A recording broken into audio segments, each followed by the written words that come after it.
Hi hello welcome to Sudha blogs. నేను ఈరోజు chat తయారు చేయడం ఎలాగా చూపిస్తాను. హాఫ్ కిలో బఠానీ తీసుకున్నాను.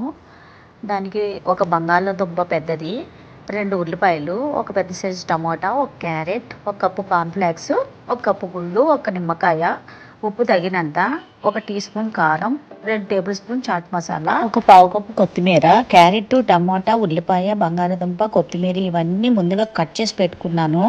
బఠానీ, బంగాళదుంప, హాఫ్ టమోటా, కొంచెం ఉల్లిపాయలు, ఉప్పు, ఒక 1/2 లీటర్ నీళ్లు పోసి స్టవ్ వెలిగించి కుక్కర్లో పెట్టేసుకున్నాను. ఒక 10-15 విజిల్స్ అన్నా రావాలండి, అప్పుడే బఠానీ బాగా ఉడుకుతుంది. ఈలోపు మనం పక్కన బాండీ పెట్టుకుని ఆయిల్ వేసి కార్న్ఫ్లేక్స్, గుళ్ళు వేయించుకుందాము. విజిల్స్ వచ్చేసాక ప్రెషర్ పోయే వరకు ఈలోపు ఇవి మనం వేయించుకున్నాక పక్కన పెట్టేసి కుక్కర్ మూత తీసి చూద్దాము. ఇదిగో ఎలా ఉడికాయి. వాటిని బాగా పప్పు గుత్తితో మెత్తగా మెదపాలి. వీటిలో మళ్ళీ 1/2 లీటర్ నీళ్ళు పోసి, అరకప్పు ఉల్లిపాయ, అరకప్పు క్యారెట్ తురుము, మిగిలిన టమోటా ముక్కలు, చాట్ మసాలా, కారం వేసి స్టవ్ బాగా సిమ్లో పెట్టి ఉడికించుకుందాము. చాట్ మసాలా లేకపోతే ధనియాల పొడి అన్నా వేసుకోవచ్చండి. అంటే కొంతమంది చాట్ మసాలా ఇష్టపడరు, దానివల్ల మీరు ధనియాల పొడి వేసుకోవచ్చు.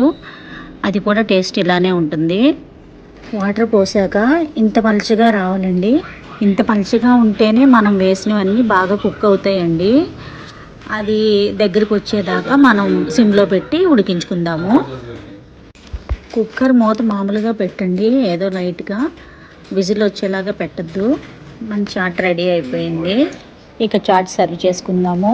ప్లేట్లో రెడీ అయిన చాట్ వేసి దానిలో క్యారెట్ తురుము, ఉల్లిపాయ ముక్కలు, కార్న్ఫ్లేక్స్, గుళ్ళు, కొంచెం నిమ్మరసం, కొత్తిమీర వేసి సర్వ్ చేసుకుందాము. మన వీధిలో బండి మీద పెట్టే చాట్ కంటే చాలా టేస్టీగా ఉంటుందండి ఇంట్లో చేసుకుంటే. మీరు కూడా ట్రై చేయండి. ఎలా వచ్చిందో కామెంట్ సెక్షన్లో పెట్టండి. లైక్ చేయండి, షేర్ చేయండి, సబ్స్క్రైబ్ చేయండి ప్లీజ్. ఎలా ఉంది?